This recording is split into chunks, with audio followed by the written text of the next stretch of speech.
So I think I will just say thank you to all the speakers of this session and move on to the conclusions of the workshop. So thanks very much. Or was there a comment? No. Can I make just one comment, Maria? Oh, yes. Sorry. Well, it's an important one, but I forgot. In the PEG activities, there was also a clear message that the work has been focused primarily on the Arctic, and we should not forget the Antarctic region as well. Much less effort was devoted to the Antarctic. So this was the message I wanted to convey. Yes, thank you. And I can confirm also, well, for 2 slides, we didn't have the capacity to bring up the whole terms of reference for the new Polar Task Force, but there will be dedicated work on Antarctica in the new task force. So thanks for that comment. Thank you. Okay, so in conclusions, I first want to start with thanking all the excellent speakers for during these 2 afternoons or moderators, including our Slido moderator, the communication team, and the workshop team. You've been brilliant, and thank you also to the audience. The presentations and recording from the workshop will be available shortly on the event website. So these 2 afternoons has taken us all around the polar regions and its surroundings. We've been on land, in the boreal forest, in the ocean, with and without oil spill, a little bit up in the air. We've been on thin ice, thicker ice, in the snow, on ice, and on melting land ice.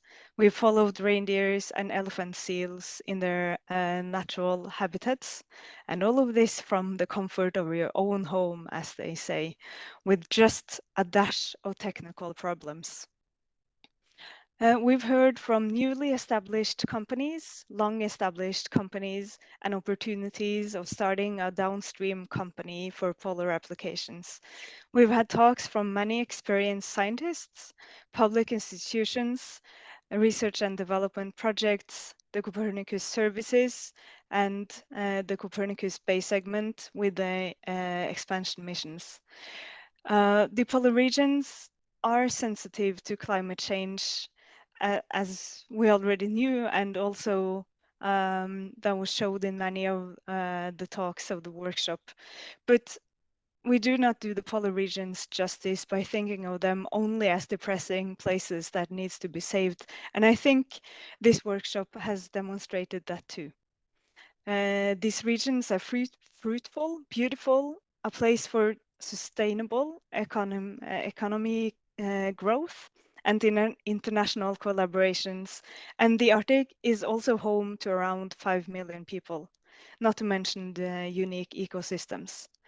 It is, however, clear that some action is needed, and monitoring is an important part of that, and even better, monitoring without a large environmental footprint, which satellite data can provide. Copernicus will continue to provide data, products, and services for use in the polar regions, and we will continue to develop the program to meet both user needs and policy needs to follow up the implementation of the EU Arctic policy, among others. So user feedback is important. And the presentations, discussions, and input from you provided these 2 afternoons will be brought into the work of the new Polar Task Force and the Arctic Thematic Hub and other polar relevant activities in the Copernicus ecosystem. I've been told that it's good to finish your conclusions with a quote, so I tried to find a suitable one on polar monitoring that was also kind of humorous, but this might not exist yet. I found one quote from the Norwegian explorer and humanitarian Fridtjof Nansen that I found rather amusing, but not really applicable. It is better to go skiing and think of God than sit in church and think of sports. So instead, I will conclude with the final words of the EU Arctic strategy to make a full circle and underline the importance of the Arctic also in the EU. The EU will extend its cooperation with all key partners and stakeholders in the Arctic and beyond, taking account of the shared responsibility to work for a safe, sustainable, prosperous, and peaceful region, which is in the interest of the entire world. Thank you for following and have a nice evening. Thank you.